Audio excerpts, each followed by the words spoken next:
Assalamualaikum warahmatullahi wabarakatuh. Perkenalkan, nama saya Nisa Nabila dengan NIM 192231142 yang pada kesempatan kali ini akan mempresentasikan survei konsumsi pangan di tingkat nasional. Berikut adalah referensi yang saya gunakan. Untuk latar belakangnya sendiri, ketahanan pangan adalah salah satu fondasi penting dalam pembangunan negara. Untuk memastikan semua warga mendapat makanan yang cukup, aman, dan bergizi, pemerintah juga membutuhkan informasi yang lengkap tentang kondisi ketersediaan pangan di Indonesia. Salah satu alat strategis yang digunakan adalah neraca bahan makanan. NBM sendiri adalah versi Food Balance Sheets yang digunakan di Indonesia untuk menghitung jumlah makanan yang tersedia dengan mempertimbangkan produksi, impor, ekspor, stok penggunaan bahan makanan sebagai pakan, benih, dan juga bahan industri, serta kerugian makanan atau food losses selama proses distribusi. Dari hasil perhitungan NBM ini nanti dapat diketahui berapa banyak makanan yang tersedia untuk dikonsumsi oleh manusia. Selanjutnya adalah tujuan utamanya adalah untuk menganalisis dan memahami bagaimana kondisi pangan di Indonesia termasuk ketersediaannya. Namun secara rinci, NBM juga bertujuan untuk mengetahui pola ketersediaan pangan nasional, terutama dari kelompok makanan utama seperti beras dan umbi-umbian, dan yang selanjutnya membandingkan apakah jumlah panganan tersedia per orang dan per hari cukup dan seimbang dibandingkan dengan standar kebutuhan gizi yang dianut oleh masyarakat Indonesia. Selanjutnya adalah menganalisis seberapa besar ketergantungan Indonesia terhadap impor untuk beberapa jenis pangan strategis. Selanjutnya, melihat seberapa rentan kondisi pangan nasional, khususnya dalam hal ketersediaan energi, protein, dan juga lemak, dan memberikan gambaran umum tentang kebiasaan masyarakat dalam mengkonsumsi pangan berdasarkan tingkat ketersediaan pangan yang tercantum dalam NBM. Untuk metodologinya yang pertama adalah NBM 2024 menggunakan metode Food Balance Sheet yang dibuat oleh FAO, dan metode ini juga digunakan untuk menghitung berapa banyak pangan yang tersedia dan digunakan serta disediakan.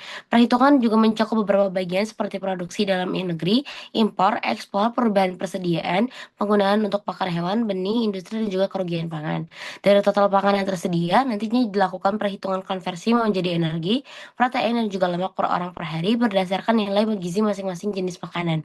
Selain itu juga dihitung pola pangan harapan atau PPH dengan memperlihatkan proporsi ideal setiap jenis makanan untuk mendapatkan energi yang cukup.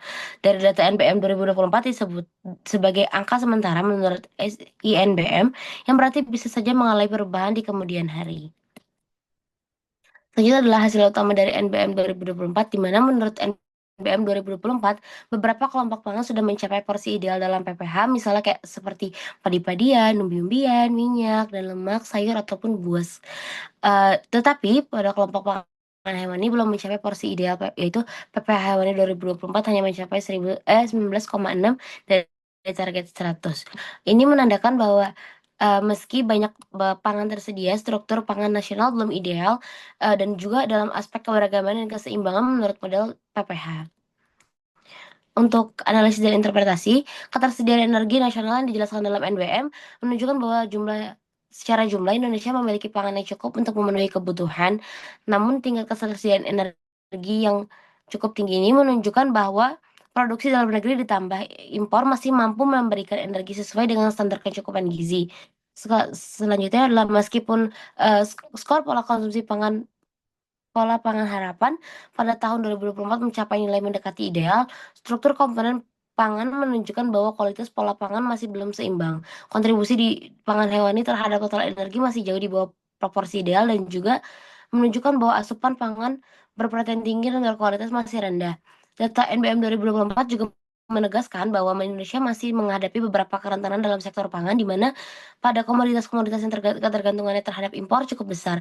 Kelompok pangan strategis seperti gandum, kedelai, gula, dan daging sapi juga membutuhkan intervensi kebijakan yang lebih kuat karena perubahan harga atau gangguan pasokan global akan dapat mempengaruhi stabilitas pangan nasional.